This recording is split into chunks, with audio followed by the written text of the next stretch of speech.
दोस्तों नमस्कार। पहला मैं पंकज रौतेला, आप देख रहे हैं उत्तराखंड। उत्तराखंड से एक न्यूज़ ये निकल कर आई कि उत्तराखंड में पहले हमने मंत्रियों के कामकाज को लेकर देखा, सवाल उठते रहे, कोई सक्रिय नहीं रहता, जनता के बीच में नहीं पहुंचता। फिर बात आई कि सांसद हैं 5 लोकसभा 3 राज्यसभा, उन सांसदों की कार्यशैली कैसी है। कई बार इस पर मंथन हुआ। कुछ अपने क्षेत्रों में दिखते हैं, कभी-कभार कुछ दिखते ही नहीं हैं। सांसद निधि का खर्च होने का मसला भी है। लेकिन अब सांसद निधि के खर्च होने को लेकर एक खबर अखबारों की सुर्खियाँ बन रही हैं। वो ये कि हमारे माननीय सांसद साहब जो चुन के अल्मोड़ा से, टिहरी से, हरिद्वार से, इधर से जाते हैं, जो कुछ राज्यसभा जाते हैं, बिना चुने हुए जनता के, वो खर्च कर रहे हैं अपना पैसा दूसरे राज्यों में। उत्तर प्रदेश और हरियाणा में सांसद निधि का खर्च होना एक बड़ा प्रश्न चिन्ह लगा रहा है। उसको लेकर आज हम बात करने वाले हैं कि कितना तर्कसंगत है और कितना सही है हमारी सांसदों की कार्यशैली हमारे प्रदेश में, क्योंकि हमारे प्रदेश में कई समस्याएं मुंह चिढ़ाती हैं हमको। आपने देखा होगा, तमाम मरीजों को ले जाने के लिए सड़क की व्यवस्था नहीं है। कंडी, डोली, डंडी पर लटक कर मरीज जाते हैं अस्पताल। अस्पतालों में तमाम मशीनें, टेक्नीशियंस नहीं, मशीनें नहीं, उनकी दिक्कत और भी तमाम तरह की शिकायतें होती रहती हैं। सांसद काम कर सकते हैं, वो काम अपने प्रदेश में भी बहुत हो रहा है बस। लेकिन उससे इतर हमारे प्रदेश के सांसद इतने धनवान हैं, अपनी सांसद निधि को दूसरे प्रदेशों में खर्च कर रहे हैं। वहाँ खड़ंजा, नाली, पता नहीं क्या-क्या बना रहे हैं। इस पर हम बात करेंगे, हमारे साथ मेहमान जुड़े हुए हैं, उनसे आपका परिचय कराता हूँ और चर्चा करेंगे कि आखिर ये कितना सही है और कैसे हो सकता है। सतीश चंद बीजेपी से हैं, अरुण शर्मा जी हमारे साथ वरिष्ठ पत्रकार हैं, पंकज शेट्टी कांग्रेस से हैं। आप तीनों का बहुत स्वागत है। चर्चा की शुरुआत सतीश भाई मैं आपसे करने जा रहा हूँ। बीजेपी की सरकार, बीजेपी के सांसद लोकसभा, राज्यसभा दोनों में, और उनकी कार्यशैली और उनके सांसद निधि के खर्च पर क्यों ये पेपर जो है इतनी बड़ी-बड़ी हेडलाइन में छाप रहे हैं कि उत्तराखंड के सांसदों की जो निधि है यूपी में खर्च हो रही है या हरियाणा में खर्च हो रही है? देखिए पंकज भाई, जो अभी चर्चा का विषय है कि सांसदों की निधि अन्य राज्यों में यूपी और हरियाणा में क्यों खर्च हो रही है। देखिए ये एक प्रावधान है, एक नियम है जो पहले 10% हुआ करता था कि सांसद जो है अपनी सांसद निधि का 10% अन्य राज्यों में या अन्य जगह जहां वो चाहते हैं वहां खर्च कर सकते हैं। लेकिन अब वो जो राशि है 10% से बढ़ा के 50 लाख कर दी गई है। और उसके साथ ही ये चीज भी है, क्योंकि जो हमारे जो लोग हैं उत्तराखंड के, वो प्रवासी के तौर पे हरियाणा में भी रह रहे हैं, यूपी में भी रह रहे हैं, अन्य राज्यों में भी रह रहे हैं। तो होता क्या है कि जब वहां जो वो लोग जो प्रवासी के तौर पे रह रहे हैं, उनकी समिति बन जाती है, उनकी कम्युनिटी बन जाती है, कमेटी बन जाती है, तो वो लोग अपने सांसद से, जो उत्तराखंड में उनके क्षेत्र में जहां वो उनका घर है, तो वहां का जो सांसद है उसके पास जाते हैं और बोलते हैं कि हमें कुछ मदद कर दीजिए, हमें कुछ वहां पे अपने विकास के डेवलपमेंट करवाने हैं अपने क्षेत्र में जहां वो लोग रहते हैं, जहां उनकी समिति है पूरी की पूरी, जो उस क्षेत्र के या उत्तराखंड के रहने वाले लोग हैं। तो वो जो हमारे सांसदों ने अपनी सांसद निधि दी है, वो कहीं ना कहीं वो उस वजह से दी गई है। और मैं कहना चाहता हूं कि देखिए, ये ऐसा नहीं है कि जो सांसद है वो पूरा का पूरा जो पैसा अपनी सांसद निधि उन्हीं राज्यों में या उन्हीं जो प्रवासी जो लोग रह रहे हैं उन्हीं को खर्च कर रहे हैं। वो कुछ उसका एक 50 लाख जो उसमें मैक्सिमम सरकार ने तय करी है, उसका कुछ पार्ट वो लोग करते हैं। और ये पहले से होता भी आया है। देखिए, जब 10% था, जब वहां पे 10% तक वहां पे सांसद अपनी निधि दूसरे राज्यों में खर्च करते थे, तो पता नहीं चलता था। लेकिन अब क्या है, वो अमाउंट जो है 50 लाख हो गया है, तो इस वजह से वो दिखता भी है कि ये 50 लाख का अमाउंट जो है, उससे कम का जो वहां पे 20 लाख 25 लाख जो भी होता है, जिस तरह से रिक्वायरमेंट होती है, सांसद अपना पैसा वहां देते हैं। और इसके साथ मैं कहना चाहता हूं पंकज भाई, जो ये चीजें हैं ये कांग्रेस के टाइम पे भी रही है और उन्होंने भी ये कार्य करे। उनके तो जो मुख्यमंत्री नरेंद्र तिवारी जी थे, तो राज्य नया नया बना था, तो हमारे प्रदेश की निधि वहां बाहर दे दिया करते थे, यूपी में दे दिया करते थे, विदेशों में दे दिया करते थे इवन। तो वो तो डाटा भी है, मिल जाएगा अगर कोई आरटीआई डालेगा। तो मैं कहना चाहता हूं इसमें कोई ऐसी बात नहीं है। हाँ, लेकिन सांसदों का जो है अपने पहले संसदीय क्षेत्र में जो विकास के कार्य उन पर भी उनका फोकस होना चाहिए। और उधर के जो जनप्रतिनिधि है, न्याय पंचायत है, प्रधान है, ब्लॉक प्रमुख है, उन लोगों को जाके अपने प्रस्ताव देने चाहिए कि हमारे क्षेत्र में ये विकास की चीजें होनी है। लेकिन हर चीज के राजनीतिकरण नहीं करना चाहिए, थोड़ा सा समझना चाहिए विपक्ष को। तो ये अजय टम्टा जी अल्मोड़ा से सांसद है, नैनीताल में क्यों खर्च कर दिया इन्होंने? क्या अल्मोड़ा वाले नैनीताल में भी रहते होंगे? फिर तो ऐसे कहेंगे तो फिर तो हर आप जिलेवार तरीके से संसदीय सीट के हिसाब से खर्च करना पड़ेगा ना? देखिए देखिए पंकज भाई, मैं ये कहना चाह रहा हूँ कि देखिए, अजय टम्टा जी ने कहा, किस तरह से करा, वो खर्च क्या रहा, वो भी देखिए, उस पे भी जानकारी अभी मेरे पास पूर्ण इस तरह से है नहीं। अभी आपने बोला तो मैं अभी स्वीकृति दी है उन्होंने ना नैनीताल के लिए, देखो इसमें लिखा भी है पेपर में, यहाँ पर छपा भी है, छपा है। चलिए ठीक है, मैं आऊंगा आपके पास। उन्होंने नैनीताल के लिए दी, जहाँ से अजय भट्ट जी सांसद, अजय भट्ट जी फिर वो कहीं पौड़ी में लगा रहे होंगे। मतलब अपने, मैं कह रहा हूँ अपने क्षेत्रों पर फोकस कितना है, कितनी सांसद निधि खर्च हुई, ये तो अभी अरुण शर्मा जी बताएंगे हमको कि क्या क्या चल रहा है। लेकिन उससे इतर अगर इस तरह की चीजें आती तो जनता के मन में कई तरह के सवाल आते हैं कि हमारे सांसद ऐसा क्यों कर रहे हैं। कांग्रेस क्या कह रही है मैं आपको दिखा देता हूँ, मैं अगर पहले दिखा देता तो आप कहते फिर ये राजनीति हो रही है, लेकिन उस पर ही चले जाते ना। प्रश्न ये उठता है कि जिस संसदीय क्षेत्र से आज बहुत ही अचंभित कर देने वाली एक खबर छपी है कि उत्तराखंड, हमारे प्रदेश के कई सांसद गणों ने अपनी सांसद निधि को प्रदेश के इतर बाहर के राज्यों में खर्च किया है। ये बहुत ही विस्मय की स्थिति है कि प्रदेश के सांसदों की निष्ठा इस प्रदेश में सीमित न होकर अन्य प्रदेशों में भी उनकी निष्ठा जुड़ी हुई है और वो निष्ठा अन्य प्रदेशों के लिए भी प्रदर्शित कर रहे हैं। प्रश्न ये उठता है कि जिस संसदीय क्षेत्र से, जिस प्रदेश से हमारे माननीय सांसद बने हैं, उस प्रदेश की जनता की बहुत उम्मीदें होती हैं, आवश्यकताएं होती हैं। हमारा प्रदेश ऐसे ही मूलभूत आवश्यकताओं के लिए हमारे प्रदेश के लोग जूझ रहे हैं और ऐसे में हमारे प्रदेश के लोगों के उन मूलभूत आवश्यकताओं को दरकिनार करके, जिसमें कि स्कूलों में कक्षों का निर्माण करना हो, स्कूलों में फर्नीचर की व्यवस्था करना हो, हमारे महिला मंगल दलों को तमाम गांव के अनुरूप आवश्यक जो साधन उपलब्ध कराए जाने होते हैं उनकी बात हो, या फिर कहीं पर छोटी छोटी पेयजल लाइनों की बात हो, कहीं पर किसी अस्पताल में एम्बुलेंस की बात हो, इन सब बातों को दरकिनार करके बाहर के प्रदेशों को सांसद निधि खर्च किया जाना प्रदेश की जनता के साथ धोखा है। ये बहुत ही विस्मयकारी बात है, अचंभित कर देने वाली बात है कि हमारे प्रदेश के सांसदों ने इसके बावजूद बाहर के प्रदेशों में अपनी सांसद निधि को खर्च करना। भली भांति अपने प्रदेश की सियासत जानती है, मतलब अपने प्रदेश का हाल क्या है कांग्रेस वाले बता रहे हैं, गणेश गुलजार जी बता रहे थे। पंकज क्षेत्री, आपकी प्रतिक्रिया क्या है कि इस पर, क्या ये तर्क जो सतीश भाई ने दिया है, जो 10% से 50 लाख कर दिया गया, उसको सही मान लें या फिर उसी को मानकर हम चलें? अब तक के हम सांसदों के अपने कार्यकाल को देखें या सांसद निधि के खर्च को देखें तो कहां पर फिट होते हैं हमारे 5 लोकसभा और 3 राज्यसभा के सांसद? देखिए, बीजेपी का हमेशा से ही सच्चाई से दूर दूर तक का नाता रहा है ना। तो मैं ये कहना चाहता हूं कि इसमें भी यही स्थिति ये है कि इनका कोई भी इस मामले से कोई मतलब नहीं है कि सांसद निधि कहाँ खर्च हो रही है। जो भी सतीश भाई ने बोली, ये बहुत ही एक दुखद बात है कि आपको ये समझना चाहिए कि अगर प्रवासी लोग रह रहे हैं तो वो भी वहां अपना जनप्रतिनिधि चुनते हैं, उनके लिए वहां पर व्यवस्था है सारी वो करने की। परंतु अब जब से भाजपा की सरकार अन्य राज्यों में भी आई है तो एक ये फैशन हो गया है कि अपने मन मुताबिक अपने सांसदों से अपने चहेतों के क्षेत्रों में काम कराने का एक कहेंगे कि सत्ता का गुरूर, सत्ता का घमंड, और जनता को जो है जनता की मुद्दों की तरफ ध्यान नहीं है। अभी आप देख रहे हैं किस प्रकार से कई स्कूलों के ध्वस्तीकरण के स्थिति हो गई है कि वो जर्जर अवस्था में है। आप देख रहे हैं मसूरी जैसे जो पर्यटन स्थल है, वहां पर जो टिहरी संसदीय क्षेत्र में आता है, एक अस्पताल तक नहीं है वहां पर, और जो अस्पताल एक कहने को है उसकी बुरी हालत है। कभी डॉक्टर नहीं होता, कभी वहां भवन नहीं है, कभी वहां पे फर्स्ट एड की सुविधा नहीं है, कभी कंपाउंडर नहीं है, हमेशा अभाव में रहता है। तमाम जगह पर ऐसी व्यवस्था है। तो बीजेपी का दूर दूर से सत्य से कोई रिश्ता नहीं है। और अभी इन्होंने नरेंद्र तिवारी जी की बात कही, तो मैं कहना चाहता हूं जो तिवारी जी ने किया आज आप उसी का फल खा रहे हैं, नहीं तो आज आप वही कटोरा लेके बैठे होते हाथों में।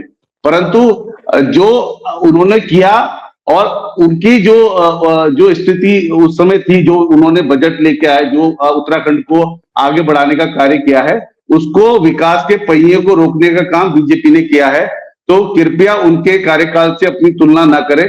परंतु ये बड़ा दुखद है क्योंकि इसमें एक भावनात्मक पहलू है। देखिए, कानूनन पहलू इसमें कोई गलत नहीं है, ठीक है, आपने आपके पूरे देश भर में कई राज्यों में सरकार है, आप अपने अपने लोगों को मोबिलाइज कर रहे हैं, परंतु नैतिकता का प्रश्न है। नैतिकता ये है कि आपके अपने संसदीय क्षेत्र में बुरी स्थिति है, पुरुला जैसे, प्रतापनगर जैसे, कई घनसाली जैसे कई ऐसे हिस्से पहाड़ी क्षेत्र हैं, दूरस्थ क्षेत्र हैं, जहां पर की मूलभूत सुविधाओं का बहुत बिल्कुल अभी समस्या बनी हुई है।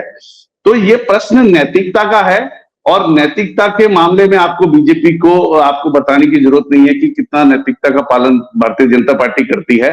इन्होंने तो बुराड़ी तक में केदारनाथ धाम जो है ले जाने की कोशिश करी थी, तो ये क्या उस भावना को समझेंगे? उत्तराखंड की जो समस्या है, जो पहाड़ का दर्द है, तो ये सरासर मैं कहूंगा कि बिल्कुल भी इन्होंने नैतिकता को तार तार किया है। अपने प्रदेश में, अपने संसदीय क्षेत्र में यहाँ पर जो है बुरी स्थिति है, और आप जाके संसद निधि बाहर बांट रहे हैं, बहुत दुखद है। पंकज जी कहना चाह रहे हैं सतीश भाई, उसके बाद अरुण शर्ट के बाद जाएंगे हम। सतीश भाई क्या कहना चाह रहे हैं, प्लीज। पंकज भाई, मैं एक बात ये कहना चाहता हूँ कि कांग्रेस का राजनीति का करने का स्तर जो है वो मैं आपको इस घटना से बताता हूँ। देखिए, जो भी राज्यसभा सांसद या लोकसभा सांसद होते हैं, उनका जो नोडल अधिकारी होता है वो डीएम होता है जिले का। वो किसी भी अपने जो जहाँ के वो रहने वाले हैं या जहाँ उनका वो होम टाउन है, तो उसको डीएम को अपना नोडल अधिकारी बना लेते हैं। तो इसी तरह अभी महेंद्र भट्ट जी, जो हमारे माननीय प्रदेश अध्यक्ष हैं और जो राज्यसभा सांसद हैं, उन्होंने एक लेटर लिखा नोडल अधिकारी चमोली डीएम को कि अपनी निधि व्यय करने के लिए। लेकिन कांग्रेस ने उसी लेटर को उसका ऐसा ट्रोल करा, उसने ऐसी राजनीति करी कि देखिए भाजपा के प्रदेश अध्यक्ष वहां चमोली के डीएम को इस विकास के लिए वो लिख रहे हैं, उसके लिए व्यय करने के लिए लिख रहे हैं कि इसके लिए जो राशि है वो आवंटित करी जाए। तो मैं कहना चाहता हूँ, कांग्रेस तो इतने सालों से देश में शासन कर रही है, इन्हें नहीं पता कि लोकसभा का जो सांसद होता है उसका नोडल अधिकारी, जो राज्यसभा का सांसद होता है उसका नोडल अधिकारी डीएम होता है। तो मैं कहना चाहता हूँ, कांग्रेस को अपना राजनीति करने का स्तर थोड़ा सुधारना चाहिए। अब इस तरह के स्तर पे मत आइए, आप थोड़ा सा चीजों पर संविधान पे जिस तरह से चलता है उस पर चलने की कोशिश करिए। अरुण शर्मा जी, बहुत अच्छी बात यह है कि हमारे सांसद इतने अमीर हैं कि वो बाहरी राज्यों में, बाहरी प्रदेश की उस जनता का ख्याल भी रखते हैं। आप इस खबर को कैसे देखते हैं, और क्या इसमें तर्कसंगत चीजें हैं? क्या हमारे अपने सांसदों के कार्यकलाप हैं? कितना काम निधि यहाँ खर्च हुआ? अगर मैं सतीश भाई की बात को सही मानूं तो क्या कोई जानकारी वरिष्ठ है बता सकते हैं कि हमारे प्रदेश को भी किसी बाहरी सांसद ने कोई फंड किसी संसदीय क्षेत्र को दिया होगा इसी मद में? देखिए पंकज भाई, पहली चीज तो मैं ये कहूं कि ये जो कुछ हो रहा है ये कानून सम्मत है जी। संसद में बिल्कुल सही कहा मेरे भाई ने, बीजेपी प्रवक्ता ने, कि पहले ये होता था कि जो उनकी सांसद निधि होती थी उसका 10% उन्हें किसी बाहरी क्षेत्र में खर्च करने की परमिशन होती थी। लेकिन 24 में इसमें संशोधन करते हुए इसको अधिकतम हर साल 50 लाख रुपए कर दिया गया, वो भी सही है। और चूंकि यहां के बहुत सारे प्रवासी बाहर रहते हैं, तो अगर किसी प्रवासी ने किसी स्कूल के लिए या किसी सड़क के लिए या किसी ट्यूबवेल के लिए या किसी मंदिर के लिए, क्योंकि उनकी एक सीधी बात है कि वो एक गुट बन लाते थे और नेचुरल है कि अपने सांसद से ही अप्रोच करेंगे, तो उन्होंने किया होगा, तो उन्होंने मतलब उदारता पूर्वक कर दिया होगा।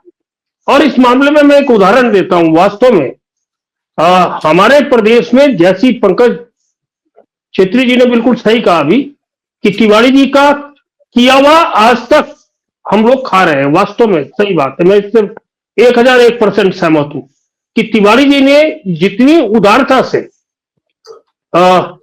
जो उनके पास आया, चाहे वो कहीं का आदमी था, उसे मुख्यमंत्री राहत कोष से भरपूर दिया है। केवल वगैरह इधर उधर सब जगह दिया है कि जो उनका विजन था उसकी वजह से ही आज आपको चारों तरफ औद्योगिक क्षेत्र दिख रहा है, जिसे हम सिडकुल कहते हैं। बहुत सारी प्लानिंग्स उनकी जो थी वो आज फलीभूत हो रही है। और इसलिए देखिए, ये परंपरा होती है, ये विशेषाधिकार होता है। अब अगर किसी ने दे दिया तो निश्चित तौर पर उस पर राजनीति नहीं होनी चाहिए, क्योंकि वो उसका विशेषाधिकार था। अगर आपको याद हो, उत्तराखंड आपदाओं का प्रदेश है, हम सब कहते हैं, हर साल कोई ना कोई आपदा आती है। जी जब आपदा आती है तो पूरा देश मुख्यमंत्री राहत कोष में दान देता है।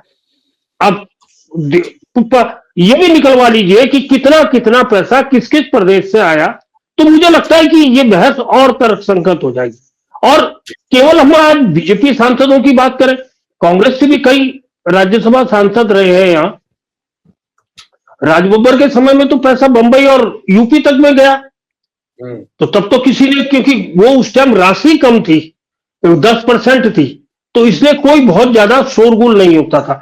लेकिन अब वो 50 लाख हो गया है, तो इसलिए शोरगुल होने लग गया है। लेकिन इसको उदारता पूर्वक दिया गया चीजें बोलनी चाहिए, क्योंकि जब हमारे साथ संकट आता है तो पूरा देश हमारे साथ खड़ा होता है, चाहे वो उद्योगपति हो, चाहे पॉलिटिशियंस हो, हमारे साथ खड़े होते हैं। तो आप देखिए, ट्रकों के ट्रक कौन कौन लोग लेके आता है पता भी नहीं लगता। बाद में खबर ये हम लोगों को लिखनी पड़ती है कि वो सामान गोदाम में सड़ गया, बट नहीं पाया, इतना सामान आ जाता है। तो इन चीजों को उस तरीके से लेना चाहिए। जी पंकज भाई। हमारे साथ कुकृति जी भी जुड़ गए हैं। प्रदीप भाई जस्ट बताइएगा सर, कानून कहता है कि सही है, हमारे सांसद जो है यूपी और हरियाणा में खड़ंजे के लिए पैसा दे रहे हैं, जो वो दे सकते हैं मतलब कानूनन, लेकिन मैं तो उसके बाद वो डंडी कंडी में चलती हुई मरीजों को और गर्भवती महिलाओं को भी देखता हूँ, वो अस्पतालों में जो मशीनें भाग रही हैं उनको भी देखता हूँ, सड़क के लिए लोग बाट जो रहे हैं, सालों हो गए हैं, वहां पर कोई गई नहीं है, देखता हूँ। और मैं ये भी देखता हूँ कि कोई सांसद ऐसा भी है इस बीच जो हमारे लिए दरिया दिल हुआ, जिसने उत्तराखंड के कई कोई गांव गोद दिया, कोई सड़क बनाई, कहीं पर कोई फंड अपना नहीं 50 लाख खर्च किया हो, 2 लाख कर दिया हो। प्रदीप जी। देखिए पंकज जी, सबसे बड़ी बात ये सवाल इसलिए ज्यादा हवा कर गए, इसलिए ज्यादा उठे हैं क्योंकि जो सांसद महोदया का जो अब तक का 25 वर्षों का जो उसका जो इतिहास रहा है, जो हिस्ट्री रही है, वो इसलिए ज्यादा हाईलाइट हो रहा है क्योंकि उनकी जो शून्यता है वर्तमान सांसद की, तो इंटरेक्शन पब्लिक के साथ नहीं है। जो आप ये लगाए कि कभी उनका कोई मतलब राजशाही खत्म हो गई है, राज परिवार से सिंधिया लोग भी परिवार भी आते हैं, लेकिन उनका पब्लिक के साथ इंटरेक्शन बना हुआ है। करण सिंह जी थे, उनका राज परिवार से बना हुआ था, लेकिन आप पब्लिक के साथ इंटरेक्ट नहीं करेंगे, आप उनके बीच में जाएंगे नहीं, आप अपने खुद विधायकों मंत्रियों से इतना इंटरेक्ट नहीं हो रहे, तो इसलिए ये सवाल अखबार में ही नहीं, फेसबुक में आज ये हवा में चल रहा है, ट्रेंड बहुत ट्रोल हो रहा है ये। तो इसमें वो जो नियम कायदे कानून, जिस साइड सी बात है कि अभी क्योंकि सारी बात आ गई है कि तिवारी जी के बराबर तो किसी ने दिया ही नहीं, हाथ कम पड़ गए, उनको हाथ ऐसा रहा हमेशा, उनका हाथ हमेशा। लेकिन आज लोगों के अंदर खींच रही है, एक तो सच्ची शून्यता, दूसरा इसलिए ज्यादा उठ रही है क्योंकि जो जिस लोकसभा से वो आते हैं उसमें कई क्षेत्र आदमी को ये लगता है, जैसे सामान्य आदमी कहता है कि अपने बच्चे तो भूखे हैं आपके और दूसरों को देके आप हम दानवीर बन रहे हो। ये इसलिए ज्यादा हमारे यहाँ ये हो रहा है कि प्रदेश की जो वर्तमान स्थिति है, ये इसलिए ज्यादा इसको मतलब ट्रेंड इसलिए ट्रोल हो रहा है ज्यादा, कि या तो एक्टिव हो सांसद, वो कहीं भी भाई ये दयालु है, दान पात्र है, विकास का ये सांसद, ये विधायक, इस तरह का नेचर है। हमारी जो सांसद महोदया है, लोकसभा तो बहुत बड़ी बात है, स्वयं उनके लोकसभा क्षेत्र में आता हूँ, अब मुझे नहीं पता वो पता नहीं कब आए होंगे, वो मैं झूठ नहीं बोल रहा हूँ, ये कुछ मैं ईमानदारी से, मेरा जो है बॉर्डर एरिया पड़ता है, विधानसभा जो हमारी विधानसभा है, जो लोकसभा जो रायपुर, मैं उसकी बाउंड्री के अंदर आता हूँ और सबसे ज्यादा वोट वहीं से पड़ता है भारतीय जनता पार्टी को। लेकिन सांसद की जो शून्यता है, तो इंटरेक्शन नहीं है पब्लिक के साथ, तो इससे छोटा उदाहरण दो, तकनीकी व्यवधान आड़े आ गया। सनी जी भाई, एक चीज का जवाब मैं थोड़ा समझना चाह रहा हूँ, ये जब सांसदों के जनता के साथ कम्युनिकेशन या फिर उनसे मिलना, उनके बीच में जाना, उसकी बात आती है, तो हमारे प्रदेश के 8 सांसदों को आप कितने नंबर देंगे? कौन सबसे ऊपर है इस मामले में? चाहे पैसा खर्च करने के मामले में या बाद में बात करें, लेकिन जनता की तकलीफ और उनके सुख दुख में दर्द में शामिल होने वाला कौन सा शख्स, कौन सा सांसद टॉप पर है और कौन सा है जो सबसे नीचे है आपकी नजर से? देखिए पंकज भाई, जिस तरह से भाजपा की डबल इंजन की सरकार उत्तराखंड में चल रही है और जिस तरह से सांसदों को इस बार भी जनता ने चुन के संसद में भेजा है, तो ये कहीं ना कहीं बताता है कि हमारे सांसदों की पॉपुलैरिटी जो है, लोकप्रियता है, वो भी कम नहीं हुई है। हमारे सांसद जनता के टच में भी हैं, वो विकास के कार्य भी कर रहे हैं। और देखिए, एक्टिवनेस अगर नहीं होती तो अदर स्टेट में जो हमारे प्रवासी लोग रह रहे हैं, उनकी समिति जो बनी हुई है, वो आके उनसे अनुदान नहीं मांगती। तो कहीं ना कहीं ये मानना पड़ेगा आपको भी कि लोकप्रियता वाकई में है। इसी वजह से अभी भी तीसरी बार भी हमारे जो सांसद हैं वो पूरे के पूरे चुन के गए हैं उत्तराखंड से, और संसद में बैठ रहे हैं और देश के विकास में, देश के नीति निर्धारण में अपना सहयोग कर रहे हैं। और प्रदेश में भी देखिए, जनता जो है वो भाजपा की डबल इंजन की सरकार को बहुत अच्छे से समझ रही है और जान रही है कि ये जनता के हित के लिए कार्य करते हैं, और सांसदों का भी जो कार्य है वो जनता के हित के लिए ही है। ठीक है पंकज भाई, यही सवाल मैं आपसे करना चाह रहा हूँ। आप दीजिएगा थोड़ा सा नंबर, सांसद निधि कब खर्च, कितना खर्च हो, तो कागज मेरे पास भी नहीं है, लेकिन मैं सक्रियता को लेकर ही सवाल कर लेता हूँ, क्या दिक्कत है। राज्यसभा वाले तो हमको पता ही नहीं, तीसरे वाले कौन है, दो को तो थोड़ा बहुत जानते भी भाई। पंकज भाई, कम से कम ये तो उत्तराखंड के थे, इनके समय पे तो मुंबई से आते थे, चले जाते थे, पता ही नहीं चलता था यहाँ कौन सांसद थे राज्यसभा के। वो कितना नंबर पंकज जी, पंकज भाई जी, पंकज जी, कितनी सक्रियता है निधि खर्च करने को लेकर, तो जब कागज हाथ में होगा तब मैं बात कर पाऊंगा ना, लेकिन सक्रियता को लेकर तो सवाल कर ही सकता हूँ। लोकसभा के तो चले, देखिए शून्य सक्रियता है, शून्य सक्रियता है। और जो हम तो ये कह रहे हैं, कम से कम जिनका सांसद महोदय को चुन के नहीं गया, अरे कम से कम सांसद महोदय को ये सोचना चाहिए था कि आपने कई 2-3 बारी तो गांव गोद ले रखे हैं। एक बारी प्रधानमंत्री के निर्देशों पर गांव गोद लिए, एक बारी खुद सांसदों के ग्राम गोद लिए। तो कम से कम उन गोद लिए गांवों को पैसे दे देते तो ज्यादा बेहतर होता। और सक्रियता के मामले में टिहरी सांसद सबसे शून्य है, और ये कहने में मुझे जरा भी संकोच नहीं। और कई बारी उनके पोस्टर लगते रहते हैं, लोग कहते हैं कि गुमशुदा की तलाश और तमाम तरीके के ये ऐसी राहुल गांधी के भी लगते हैं। हम तो ये कहते हैं, राहुल गांधी के भी लगते हैं, हम तो ये कहते हैं कि राजशाही खत्म हो गई, लोकशाही है। परंतु टिहरी सांसद को यही लगता है, क्योंकि अब वो इतने बारी चुन के आ रही हैं, उनके नाम पर जो पूरा ध्रुवीकरण ये धर्म के नाम पर किया जाता है हर बारी। तो अब कम से कम उसी धर्म के नाम पर मंदिर में ही दे देते हमारे प्रदेश को, तो हमें सुकून होता। परंतु इस बात से मैं सतीश भाई की बिल्कुल भी सहमत नहीं हूं कि वहां प्रवासी उत्तराखंड वासियों ने, कौन सा सांसद है जो बढ़िया है, मतलब तो बताइएगा। कुछ तो बढ़िया, हमारे तो सारे निकम्मे हैं। एक सांसद जो हरिद्वार से थोड़ा आवाज उठाते हैं, वो ज्यादा मुझे कभी कभार लगता है कि ये कम से कम नींद में नहीं है, बाकी तो सब नींद में, चीर निंद्रा में सो रहे हैं।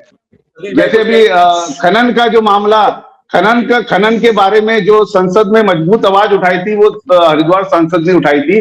तो ऐसे मजबूत, और एक तो कई बारी मजाक किए, पिछली बारी एक सांसद तो भगवान राम का मजाक ही उड़ा रहे थे, किस प्रकार से हंसते हंसते। तो ये हमारे सांसद हैं, बड़ी शर्म आती है इनको। थोड़ा सा नैतिकता के नाते अपना भाई आप जल्दी से करिए, क्या कहना चाह रहे हैं। पंकज भाई, मैं कहना चाह रहा हूँ कि प्रभु राम के मंदिर में आज तक इनके पूर्व राष्ट्रीय अध्यक्ष राहुल गांधी नहीं गए हुए, पार्टी का एक भी नेता नहीं गया इनकी, और यहाँ पे प्रभु राम की बात बोल रहे हैं। तो मैं कहना चाह रहा हूँ, मुद्दा हम भटका रहे हैं, मैं नहीं भटका रहा। जो गुमशुदा के पोस्टर हैं वो राहुल गांधी के भी लग रहे हैं रायबरेली में, जरा उनको भी ढूंढिए। शर्मा सर, मुझे एक बात, ऐसे कई बारी मोदी जी के लग चुके हैं वहां पर, चिन्ह लगता है। राजशाही चली गई, लोकशाही आ गई, उसमें भी यही है। मैं तो सबको राजशाही में ही देखता हूँ, सांसदों के मामले में, एक्टिवनेस के मामले में, लोगों के बीच में। अब जीतते कैसे हैं वो मुझे मालूम नहीं। राज्यसभा वालों को तो पता भी नहीं है, मतलब नाम ही पता नहीं है कईयों को जीतेगा। क्यों सर, क्या कहेंगे, इनकी भूमिका क्या है राज्यसभा वालों की? देखिए, अगर हम समाचार माध्यमों पर विश्वास करें तो मुझे लगता है कि अजय टम्टा हो, अजय भट्ट हो, त्रिवेंद्र रावत हो, अनिल बलूनी हो, देखिए मैं लोकसभा की बात कर रहा हूं, ये लगातार अपने क्षेत्र में सक्रिय रहते हैं।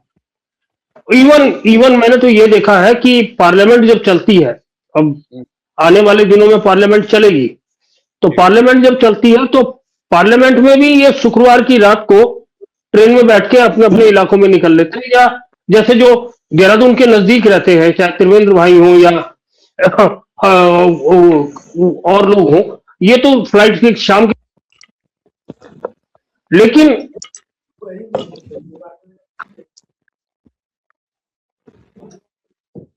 तो आश्चर्य होता है कि पूरे 5 साल ये रहता है कि सांसद लापता और सांसद जीत जाती है। वो बुलंदा बदरी जो कहा जाता है, वो टीरी नरेश को, वो कहीं ना कहीं फलीभूत होती है। और आप देख लीजिए कि आपको रानी जी पूरे साल भर में एक कार्यक्रम में सार्वजनिक तौर पर दिखती है, या तो कोई बड़ा नेता आ जाए, या बसंत पंचमी में जो गाडू घोड़ा उनके महल में जाता है, और जब बद्रीनाथ के कपाट खुलने का दिन होता है, तो उसमें वो बिल्कुल पूरी पूरी अपनी राष्ट्रीय ठसक के साथ वहां रहती है। और मैंने देखा है वो किस तरह बहुत सरलता से सबसे मिलती है।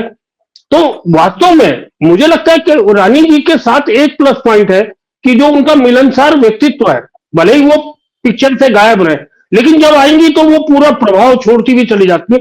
लेकिन बाकी चारों लोकसभा सांसद जो है वो अपने अपने क्षेत्र में बहुत एक्टिव रहते हैं, और क्योंकि अनिल बलूनी जी के पास बड़े दायित्व भी है, तो इसलिए वो शनिवार और इतवार को ही इस क्षेत्र में आ पाते हैं। बस इसी के साथ मैं माफी चाहूंगा, मुझे दूसरी डिबेट में जाना है, पंकज भाई। चलिए ठीक है सर। Thank you. हाँ बिल्कुल। प्रदीप जी, यही सवाल मैं आपसे करने जा रहा हूँ। आप ही ने शुरू किया था, मैं तो पैसे के खर्च का हिसाब किताब जोड़ रहा था, लेकिन बात तो सक्रियता को लेकर आ गई। अब अरुण शर्मा जी की बात को मैं तंज समझूं या फिर मैं उनकी तारीफ समझूं, मुझे समझ नहीं आ रहा, आप समझाइएगा। नहीं, उसमें पंकज जी देखो, कई चीजें ऐसी हैं कि जो मैं कह रहा हूँ ना कि जो राजशाही वाली जैसे बात चल रही है, सत्यता ये है कि कई लोग जिन्होंने राजनीति करनी है, लंबा जिन्होंने जो कैरियर है उनका, और एक स्वभाव में होता है एक जनता के साथ इंटरेक्ट करना, किसी की आर्थिक सहायता है, किसी के जो मुद्दे हैं, किसी की सड़क बिजली पानी है, किसी नीतियों पे जब कोई बात करने जाते हैं, तो तमाम संगठन से लेके कर्मचारियों से लेके पूरे प्रदेश स्तर पे उनकी सोच रहती है। लेकिन टिहरी लोकसभा का दंश ये है कि अब टिहरी में ही क्यों अटके हुए हैं आप वहां क्यों नहीं जा रहे हैं? रुड़की से जो हमारी राज्यसभा सांसद है, कईयों को पता ही नहीं है वो सांसद है हमारी। मैं ये तो कह रहा हूँ, अगर हम डिबेट में, चर्चाओं में या समाचारों में या संगठन के माध्यम से ना रहे, मैं दावे के साथ कह रहा हूं कि भारतीय जनता पार्टी के कई पदाधिकारियों को पता नहीं होगा कि वहां राज्यसभा कोई सांसद है या नहीं। दावे के साथ कह रहा हूं मैं। तो ये थोड़ा सा कहीं ना कहीं इसमें पार्टियों को, हाईकमान को देखना चाहिए। ऐसे ही भारतीय कांग्रेस के टाइम पे राजभर हुआ करते थे। उस शुरू के दौरों में क्या हुआ, भाजपा और कांग्रेस के दौरों में, जो शुरू के, मैं अगर शुरू के 12-15 साल की बात करूं, यहाँ जो राज्यसभा सांसद आए वो खाली नाम यहाँ पे देते, और बाकी वो यहाँ पे उनका कोई एक्टिवेशन नहीं था। खाली पैसा देना ही मकसद नहीं होता ना। आप पॉलिसी मैटर बनाएंगे तो उस पर लेके हमने आपसे मिलना है, आपने इंटरेक्ट करना है, हम किसको बताएंगे ये। अब आज मैं आपके माध्यम से मैं अपील कर देता हूं, मैं, क्योंकि बजट सत्र आने वाला है। देहरादून से अभी तक मुंबई के लिए ट्रेन नहीं है यहाँ पे कोई। कितना बड़ा वो है, ये बात सवाल है कि नहीं है? 25 वर्षों में राज्य बनने के बाद मुंबई के लिए ट्रेन नहीं है। जो ट्रॉम्बे किसी जमाने में चलती थी ना, वही ट्रॉम्बे है, वो भी आगे से करती जाती है, कभी हरिद्वार से, और वो 3 दिन में पहुंचती है वो। और एक तरफ हम कह रहे हैं कि हम 220 किलोमीटर प्रति घंटा की स्पीड से गाड़ी लॉन्च करने वाले हैं। आज हम आजादी के बाद जो 2 बार सतपाल महाराज जी, एक सर्वे पहले हो चुका था, फिर माननीय सतपाल महाराज जी ने 96 में फिर सर्वे करवाया था, वो ट्रेन आज तक विकासनगर नहीं जा पाई है। तो मैं एक जनरल आपकी बात करूं, ये सांसदों का रोल यही तो होता है, और क्या होता है ये? भाई सब चीजें जो है, सड़क बिजली पानी तो पार्षद भी बना देगा, ग्राम पंचायत बनाएंगी, नगर निगम बनाएंगे, लेकिन पॉलिसी मैटर में सांसद और विधायकों, मंत्रियों की भूमिका होती है। तो इसलिए हम चाहते हैं कि कम से कम इस पे उनको फोकस करना पड़ेगा कि राजशाही वाला जमाना अब ये नहीं होना चाहिए ऐसा। ये पंकज भाई, आपको भी डिबेट में जाना, लेकिन आपसे छोटा सा रिएक्शन मैं चाहूंगा कि क्या होना चाहिए जनता के लिए, शॉर्ट शब्दों में बताइएगा कि कितनी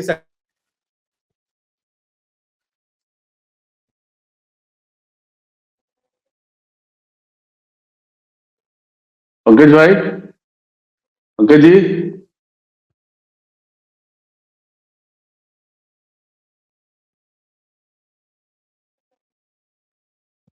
सुनाई दे रहा है पंकज जी? जी बोलिए। जी बोलिए। देखिए, जनता ने जो चुन के भेजा है, तो पहले मैं कहूंगा कि जब हमारे परिवार का जो मुखिया है, अगर वो जो है परिवार का ध्यान नहीं रखेगा, पहले पड़ोसियों का ध्यान रखेगा, तो परिवार के लोग क्या उसके बारे में विचार रखेंगे। तो वही हमारा जनप्रतिनिधियों के बारे में भी कहना है, पहले आप अपने घर में देखिए, पहले संसदीय क्षेत्र में देखिए। अगर यहाँ आपको लगता है कि आपके संसदीय जो है राशि की जरूरत नहीं है, तब आप इसको बाहर दीजिए। जब अपने घर में ही व्यवस्था खराब है, तो जब अपने घर में ही व्यवस्था सांसद निधि के आंकड़े आएंगे हमारे पास खर्च के, कितना खर्चा कितने साल में कितने महीने में हुआ, वो आएगा तो उस दिन हम बैठेंगे जरूर। सतीश भाई, सवाल ना उठे ऐसी चीज होनी चाहिए, पोस्टर न लगे ऐसी बात होनी चाहिए, लोग जाने अपने नेता को, चाहे वो राज्यसभा सांसद हो या लोकसभा से हो, ऐसा हो, एक्टिवनेस होनी चाहिए। या फिर वो अभी शर्मा जी तो मुझे लगता है कि वो तन कस के गए हैं, ऐसा नहीं होना चाहिए। केवल एक दो दिन, ये एक नेता की पहचान नहीं है ना। ताज्जुब की बात तो यह है कि जिता भी देती है जनता वैसे लोगों को। नहीं, देखिए पंकज भाई, मेरा ये कहना है, जो अभी मेरे बड़े भाई पंकज छेत्री जी ने बोला कि परिवार की समस्या ना देख के पड़ोसियों की वो देखनी है, तो मैं कहना चाहता हूँ ये ऐसी बात नहीं है। हमारे परिवार का ही सदस्य प्रवासी के तौर पे बाहर रह रहा है, और उसकी कोई परेशानी, उसको दूर करने के लिए अगर सांसद निधि किसी ने दी है, किसी सांसद ने दी है, तो मुझे लगता है उसे अन्यथा नहीं लेना चाहिए। वो किसी अन्य प्रदेश, जो अभी पुगरेती जी कह रहे हैं, हमें मैं यही कह रहा हूं कि देखिए मैं कुकरेती जी जो बड़े भाई साहब बोल रहे थे, मैं यही कहना चाहता हूं, ठीक है उन्होंने जो एनालिसिस करा उनका भी अपना एनालिसिस है, लेकिन मैं कहना चाहता हूं कि डबल इंजन की सरकार माननीय मोदी जी के नेतृत्व में यहाँ पे हमारा जो कार्य हो रहा है पुष्कर सिंह धामी जी के नेतृत्व में, तो देखिए अभी आप देखिए ना, जो चार धाम के लिए हमें रेल लाइन हमारी जो बन रही है, वो इसी का तो एक नतीजा है कहीं ना कहीं। और इसके अलावा भी और चीजें होंगी, जो जहां पे सर्वे हुआ था कांग्रेस के टाइम पे, तो पता नहीं इन्होंने क्या क्या करा था और क्या क्या नहीं करा था, ये तो कांग्रेस वाले बेहतर तरीके से जानते हो, देश भी जानता है। तो इन्होंने सिर्फ और सिर्फ वोट बैंक की राजनीति के लिए, जनता की आंखों में धूल झोंकने के लिए सर्वे कराए, और उसके बाद उन्होंने काम को बंद बक्से में रख दिया। लेकिन हमारी सरकार उसको बढ़ा रही है, और देखिए एक आपके सामने जीता जाता है आंकड़े आ जाएंगे, मैं जुटाऊंगा कि क्या बताएं कितना हुआ, तो उसके बाद ये चर्चा हम आगे बढ़ाएंगे। फिलहाल के लिए बहुत शुक्रिया आप सभी का मेरे साथ जुड़ने के लिए, इस चर्चा में बात रखने के लिए अपनी। तो सांसद निधि के खर्च को लेकर बातचीत हो रही है। अभी ये खर्च वो वाला खर्च है जो कानूनन तर्कसंगत सही है, मतलब वो सही है इसलिए क्योंकि आप साल में 50 लाख रुपया दूसरे क्षेत्रों में, दूसरे राज्यों में, दूसरे संसदीय क्षेत्रों में, मतलब अपने प्रदेश से बाहर खर्च कर सकते हैं। ये ठीक है, इसके लिए किसी ने कोई सवाल नहीं। सवाल कहाँ बना? सवाल वहां बना जब अपने क्षेत्र में खस्ता हालत हो, अस्पतालों की, सड़कों की, स्कूलों की, रेल यातायात को लेकर सवाल हो, और तमाम जो सांसदों की जिम्मे काम होता है, तब एक्टिवनेस वहां न दिख के वो बाहरी राज्यों में उन खड़ंजों पर और स्कूलों पर, सामुदायिक भवनों पर वो दरियादिली दिखती है, तब यहाँ सवाल हो रहा है। लेकिन आप क्या कहेंगे सांसदों की एक्टिवनेस को लेकर, उनके सांसद निधि के खर्च को लेकर?